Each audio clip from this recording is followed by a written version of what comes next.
At a certain moment, my life collapsed, and now I am somehow getting used to it. Everyone was pursuing their careers, living in pleasure. Then Masha surprised me with news: she was pregnant. It was unexpected.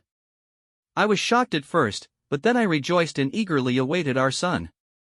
The initial period was tough. Max was restless. Still, my wife and I resiliently handled everything, sacrificing sleepless nights to give each other time for rest. I loved and spent a lot of time with them.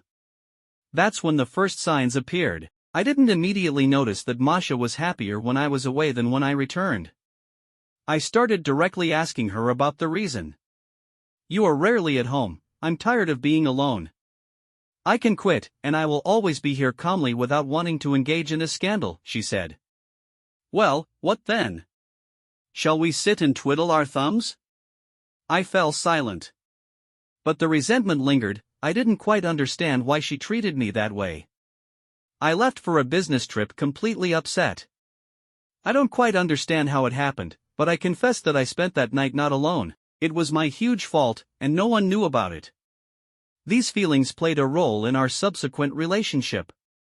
Masha became cold towards me, and I tried to be an exemplary husband, but in the last 6 months, we had intimacy maybe 5 times.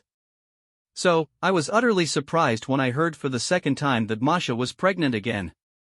That's when my doubts and suspicions became my true friends, especially when I held the fair-haired child in my arms. My wife and I are both naturally brunettes.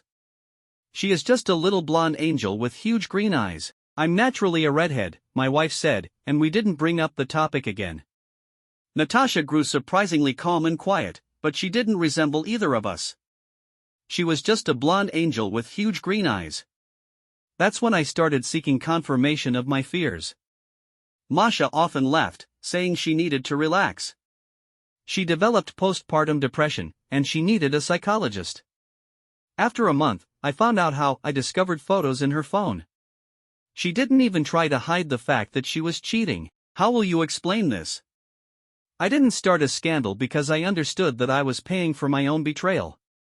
Well, I'm alone for too long, and it's pressing, shrugged Masha.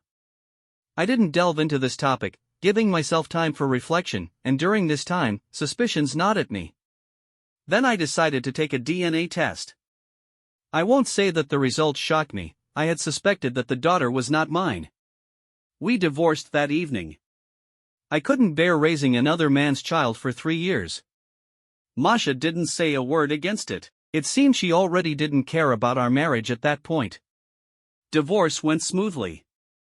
I had managed to provide a couple of apartments and cars for the family during our marriage, so my wife and the children stayed in the same apartment we lived in together, and I moved to another. It seemed that the story could end there. However, my lawyer asked why my ex-wife wasn't filing for child support for the first child. I couldn't believe it. I hadn't seen the results of the previous test yet, so I agreed to another one. The result was negative again, and that completely shook me. My wife had lied for many years, and she had cheated.